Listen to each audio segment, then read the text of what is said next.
안녕하세요. 저는 올해로 63세가 된 여자입니다. 제 사연은 아니고 제 딸 이야기인데 너무 미안하기도 하고 뭔가 다른 엄마들처럼 친밀하게 지내지도 못했기도 해서 얼굴 보고 이야기하기가 어려워 딸이 자주 듣는 여기에 사연을 보냅니다. 남편과는 일찍이 사별을 하고 딸아이가 7살이 되던 해 홀몸이 되었어요. 뭐든 닥치는 대로 해야 했던 시기였죠. 학력도 중졸이고 컴퓨터도 못하니 일할 수 있는 곳이라고는 식당밖에 없었습니다. 그래도 제 친정 부모님이 손맛이 좋으셔서 반찬 가게를 하셨는데 저도 어릴 때부터 자주 요리를 해먹었고 솜씨 좋은 부모님이 해주시는 밥을 먹어서 그런지 처음엔 주방일만 하거나 서빙하는 식당에서 일을 하다가 우연하게 요리를 해줬더니 다들 좋아라 하셔서 덜컥 조리사가 되었답니다. 그러던 중 중학교 때 친하게 지냈던 친구가 저희 식당에 와서 우연히 화장실 가는 길에 마주쳤어요. 저녁에 만나 이런저런 이야기를 듣더니 너만 괜찮다면 우리 집에서 나랑 내 남편 밥 챙겨주는 건 어떻니? 나도 일을 하다 보니 음식에는 영 소질이 없어서 여태 친정엄마가 좀 도와주셨는데 최근에 돌아가셔서 사람을 구해볼까 하고 있었거든.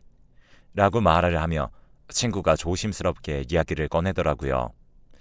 저도 친구가 제시한 조건들이 꽤나 마음에 들었고 여기 식당에서 일하는 것보다 환경도 좋을 것 같아 그러기로 했습니다.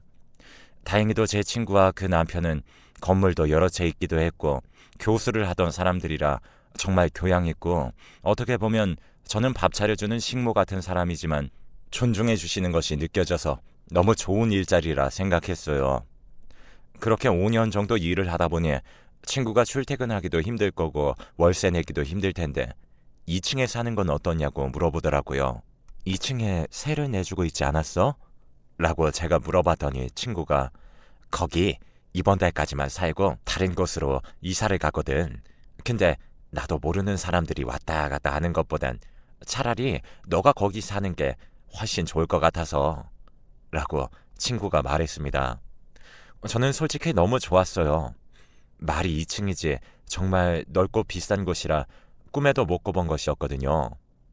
본인들이 살고 있는 1층에 비하면 인테리어나 이런 게 잘 되어 있진 않았지만 그래도 제가 살고 있는 월세방에 비하면 정말 궁궐 같은 곳이었답니다. 그렇게 저는 2층에 들어와 살기 시작했죠. 제 딸아이는 어느덧 자라 중학교에 들어가기 시작했고 친구에게도 고등학생 아들이 있었어요. 친구네 부부는 집안끼리 이미 약속된 사이여서 일찍 결혼을 했다고 하더라고요. 이 집에는 출입문이 2군데가 있었는데 작은 쪽문과 큰 대문이 있었죠. 2층은 쪽문으로 드나들기가 더 편해서 저는 그쪽으로 드나들었는데 딸아이는 꼭 그 대문으로 들어오더라고요. 그래서 쪽문이 더 가까운데 왜 거기로 들어오냐고 딸아이에게 애들이 지나가다가 우리 집인 줄 알면 어떡하려고 그래. 쪽문으로 들어오렴. 이렇게 말을 했더니 사춘기가 바짝 든 우리 딸은 들은 채만 채하며 가버렸어요. 어느 날은 우연히 제가 음식물 쓰레기를 버리려고 대문 쪽에 서 있었는데 딸아이가 친구들에게 우리 집이야. 나중에 초대할게. 라고 이야기하며 들어오다가 마주쳤습니다. 저는 손목을 끌고 집으로 올라가 지금 이게 뭐 하는 거냐고. 우리가 이 집에 이렇게 공짜로 사는 것도 어딘데 그러다 들키면 어쩌려고 그러냐? 라고 화를 내부리고 말았죠. 그랬더니 제 딸은 내가 여기서 살고 있는 건 맞는데 내가 틀린 소리 했어? 라며 바락바락 대드는 게 아니겠어요. 그래서 저는 혹시나 친구네 부부가 들으면 오해할까 싶어서 다시는 그러지 말라고 했어요. 그때부터 딸아이와 사이가 별로 좋지 않았던 것 같습니다. 저는 그렇게 딸아이가 사이가 멀어지는 줄도 모른 채 다른 일도 시작했는데 식모살이만으로는 돈을 많이 모으기가 어려웠기 때문이었죠. 점심 저녁을 챙겨주고 밤에는 대리기사를 픽업해주는 일을 했어요. 생각보다 정말 많이 벌었죠. 제 친정 부모님이 반찬 가게를 하셔서 배달을 많이 하시다 보니 제가 도와드리게 되었거든요. 저는 차를 일찍이 몰게 되어서 운전은 꽤나 능숙하게 하는 편이었습니다. 또 그때는 더 젊었으니 더 그랬던 것 같아요. 그렇게 밤낮 없이 일을 하다 보니 어느 정도 돈을 모았습니다. 그때쯤 우리 딸아이는 대학교를 들어가게 되었고 여태 모은 돈을 조금씩 깨가며 학비를 대었죠. 그러던 딸이 이렇게 해서는 안 되겠다며 대학교를 자퇴해버리고 사업을 시작해버렸어요. 저는 절대 안 된다고 했죠. 그래서 딸아이를 앉혀놓고 요즘엔 대학 졸업장은 기본으로 있어야 하는데 내가 너 졸업시키려고 그렇게 밤낮 없이 일하면서 돈을 모았는데 어떻게 그걸 엄마한테 한마디도 없이 그만둘 수가 있어? 했더니 딸아이는 이제 가난한 거 지긋지긋하다고. 내 손으로 내 돈 벌어서 이런 으리으리한 집에서 살 거야. 앞으로 내가 알아서 할 테니까 엄마는 신경 안 써줬으면 좋겠어. 하며 그냥 나가버리는 겁니다. 언젠가 한 번은 쫓아나가보니 공인중개사 회사를 차렸더라고요. 알고 보니 대학교 자체도 들어가지 않았습니다. 제가 준 돈을 몰래 모아서 공인중개사 공부를 하고 여러 집을 돌아다니며 공부를 했다고 하더군요. 못난 엄마도서 우리 딸이 저런 삶을 선택했나 싶었어요. 마음이 미어지더라고요.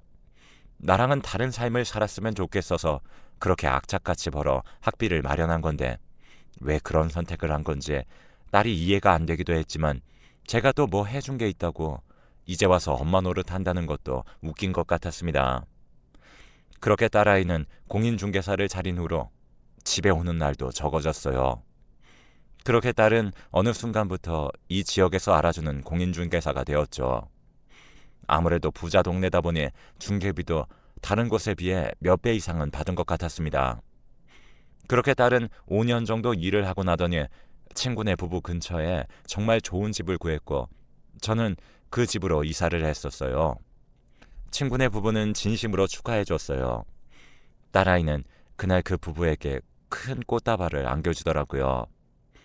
항상 응원해주셔서 고맙다고 나보다 더 사이가 좋아 보이는 것 같아 정말 서운했지만 친구네 부부가 제 딸에게 정말 잘해주었거든요. 친구네 부부에겐 원래 딸아이가 하나 있었는데 희귀병을 앓고 있어서 일찍 떠나보냈다고 했습니다. 그래서 그런지 제 딸을 정말 잘 챙겨줬어요. 그렇게 집이 멀어져도 자주 왕래하며 지내더군요. 저도 딸 덕에 좋은 집에서 사모님 소리도 들으며 살게 되었습니다. 그러던 어느 날 집 앞에서 딸아이가 남자친구처럼 보이는 사람과 안고 있는 게 보였는데 내심 사위가 되지는 않을까 하며 마음 한켠이 들뜨긴 하더라고요. 아무래도 딸도 이제 나이가 먹어 결혼 정년기에 있긴 하거든요. 밤이긴 했지만 전등이 밝은 곳이어서 남자 얼굴을 자세히 보자마자 소스라치게 놀라버렸어요. 제 친구네 부부 아들이었거든요. 정말 심장이 내려앉더라고요. 딸아이는 문을 열고 들어오더니 제 얼굴을 보고는 당황해했고 저는 딸아이에게 무슨 일이냐고 물었죠. 딸아이가 입을 열었어요. 엄마는 당연히 몰랐겠지. 나는 고등학생 때부터 오빠 좋아했어. 나랑은 다르게 귀티가 났고 늘 매일 좋은 옷을 입고 기사가 태워다 주는 차를 타고 학교를 왔다 갔다 했어서 선망의 대상이었어. 그러면서 또 이야기를 하더라고요. 그렇게 오빠를 남몰래 짝사랑했어. 좋아하게 된 이유가 있었어. 그날도 어김없이 새로 사귄 친구들에게 우리 집이라며 대문 앞에 있었는데 오빠가 차를 타고 내리더라고. 근데 오빠가 눈치를 챘는지 나 무안하지 않게 내려서 다른 집으로 들어가는 척했어. 나는 너무 부끄러워서 들어가서 미안하다고 사과했더니 오빠는 같이 살고 있는 건 맞는데 뭐 하면서 들어가 버리더라고. 이야기하는 딸을 보니 정말로 좋아하고 있구나라는 것을 느꼈습니다. 그러면서 딸은 또 이야기하더라고요. 그렇게 바라만 보다가 어느 날 우연히 밥 먹으러 오라는 엄마 친구 이야기에 1층에 내려가 밥을 먹고 있는데 엄마 친구가 오빠한테 비슷한 집안끼리 만나면 좋겠다. 우리 우진이는 의사니까 같은 의사 만나면 말도 잘 통하고 좋겠다.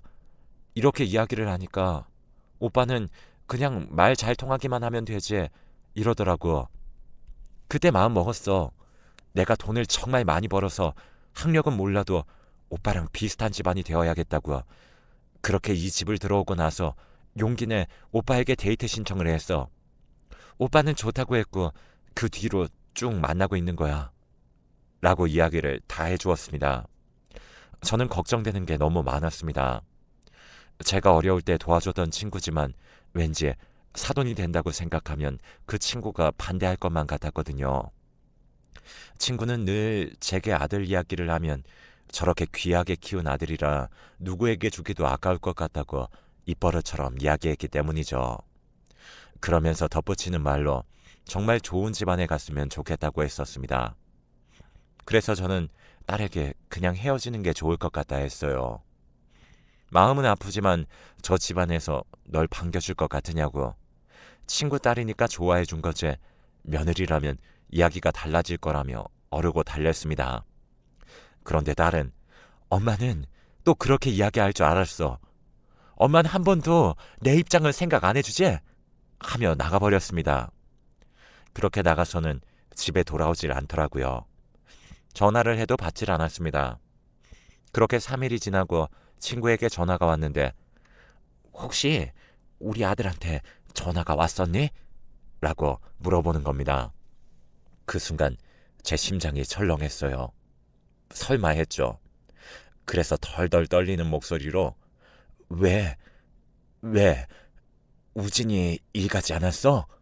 라고 물어보니 제 친구가 펑펑 울면서 이야기하길 우진이가 집에 안 들어온 지 3일째인데 방에 보니 자기를 찾지 말라고 하더라고 하면서 또 이야기를 했습니다. 요 며칠 전에 뜬금없이 엄마는 내가 갑자기 좋아하는 사람이 생겼는데 그냥 홀어머니 아래에서 살아온 사람이라면 어떨 것 같아? 라고 묻길래 안 된다고 너 살아온 인생이 아까워서 정말 좋은 집안으로 보낼 거라고 엄마만 믿어달라고 이야기했어. 그 이야기 때문에 그런 것 같아. 어떤 여자가 꼬드겼는지 몰라도 순진한 우리 우진이가 이상한 여자한테 넘어간 것 같아. 라며 저에게 하소연을 했습니다.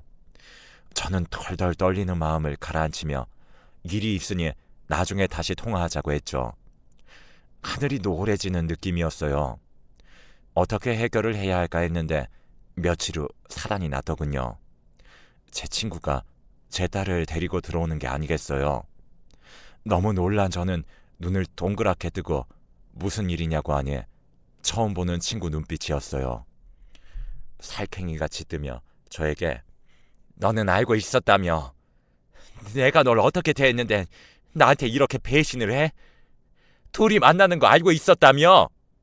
하며 악을 지르는 겁니다. 저는 일어날 일이 일어났구나 싶었습니다. 친구에게 무릎을 꿇고 싹싹 빌었어요. 미안해. 나도 한 지 얼마 안 됐어. 어떻게 이야기를 해야 하나 나도 너무 힘들었어. 미안해 정말. 이렇게 이야기를 하니 딸아이가 제 몸을 일으키면서 제 친구에게 아줌마, 그래도 이건 너무한 거 아니에요? 절친한 친구 아니셨나요? 제가 못 만날 사람 만난 것도 아니고 저도 이제 능력 있고 집안도 비슷해요. 근데 왜 안 되는 거예요? 라며 딸이 제 친구에게 물었습니다. 그랬더니 제 친구가 딸에게 돈이 많다고 사람 수준이 비슷해지는 건 아니야. 가정 환경이 얼마나 중요한 줄 알아? 미안하지만 아빠 없이 자라온 며느리 거둘 생각은 꿈에도 안 해봤어.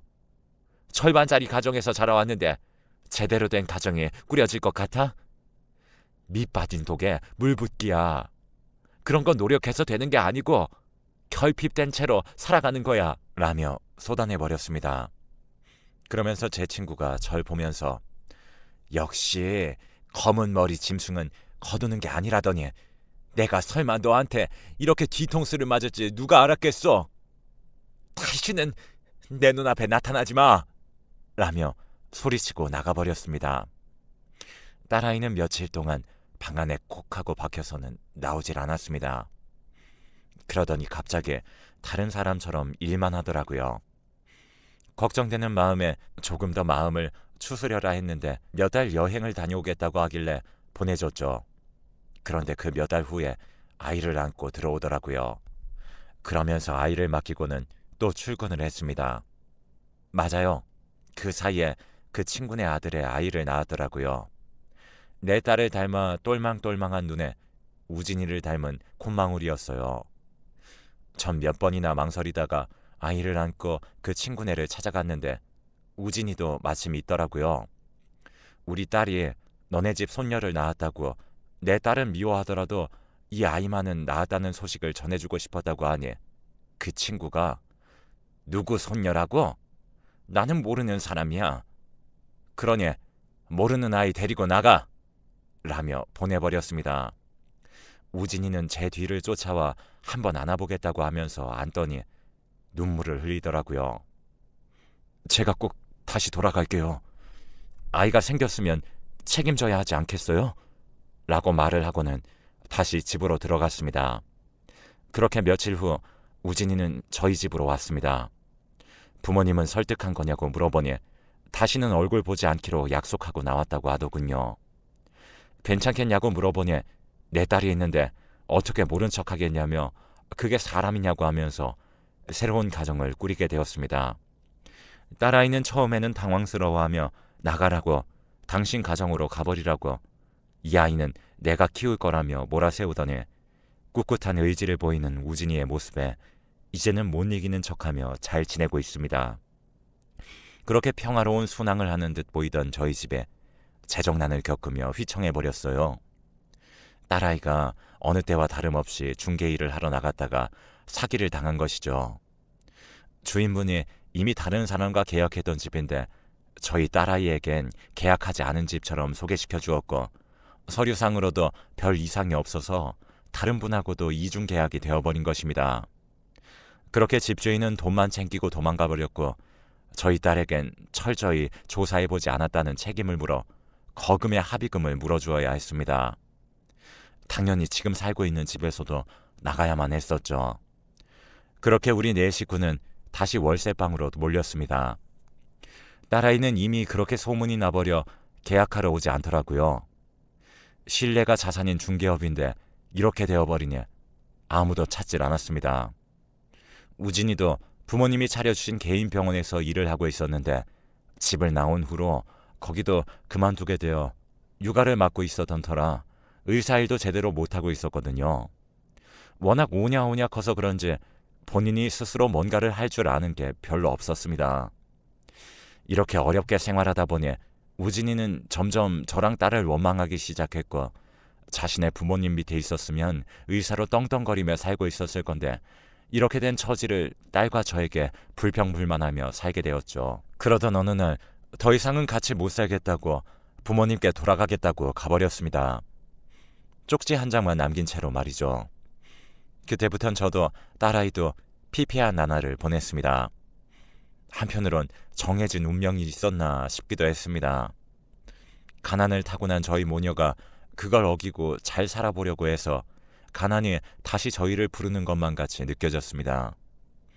남은 돈도 점점 떨어지고 그렇게 1년을 간신히 버텼더니 그래도 좀 가지고 있었던 돈도 다 떨어져 버렸고 라면으로 한 끼 한 끼 겨우 먹고 살아가고 있었네요. 딸아이는 알코올 의존증이 심해졌습니다. 우진이가 그렇게 집을 나간 뒤로 자기는 틀렸다고, 엄마 말이 다 맞았다고, 엄마 말을 들었어야 했다며 자책하며 하루하루를 보내고 있었어요. 무기력하게 보내다 보니 삶의 희망도 옅어지다 못해 꺼져버리는 것만 같았습니다. 그때 갑자기 문을 두드리는 소리가 났고 딸아이가 어기적거리며 문을 열어더니 혹시 중개사 하던 유진 씨가 맞느냐고 묻더라고요. 그래서 딸아이는 무슨 일이시냐고 물었고 여기 지역에서 가장 오래 일했던 중개인이 필요했다고, 근데 알아보니 사기 혐의에 억울하게 엮이셨다고 들었다고 그러면서 본인을 공인중개사 회사를 운영 중이고 유능한 중개사들을 모으는 중에 유진 씨 이야기를 듣게 되었다며 같이 일해보자고 제안을 하더라고요. 딸아이는 걱정을 하며 출근을 하기 시작했습니다. 그렇게 제 딸아이는 다시 재기에 성공했어요. 딸아이의 평판은 좋아졌습니다. 오히려 그 전보다 더 좋아졌죠. 그런 억울한 누명을 쓰고도 악착같이 살아온 워킹맘으로 이미지 메이킹에 성공했고 그 전보다 2~3배 더 많이 벌게 되었습니다. 우리는 다시 그 전보다 더 좋은 단독주택으로 이사를 했어요. 그렇게 안정적으로 흘러가던 나날 중 장을 보러 나가던 제가 우진이를 마주쳤습니다. 그냥 저는 그렇게 우진이를 지나치려고 했는데 우진이가 제 손을 붙잡으면서 어머니, 잘 지내셨나요? 안 그래도 찾아보려고 가던 중이었어요. 염치가 없지만 잠시 이야기를 나눌 수 있을까요? 라고 물어보더라고요. 그래서 저는 이야기를 한번 해보고 싶은 마음에 집으로 우진이를 데리고 왔는데 우진이는 집을 천천히 둘러보더니 역시 유진이는 정말 멋진 여자네요. 저는 평생을 따라가도 유진이처럼은 못 살 것 같아요. 라는 말을 꺼냈습니다. 그래서 저는 우진이에게 그동안 잘 살았어? 왜 이렇게 얼굴이 수척해 보이니? 부모님은 잘 계시고? 물어봤더니 그동안 있었던 일을 자세히 이야기를 해주었습니다.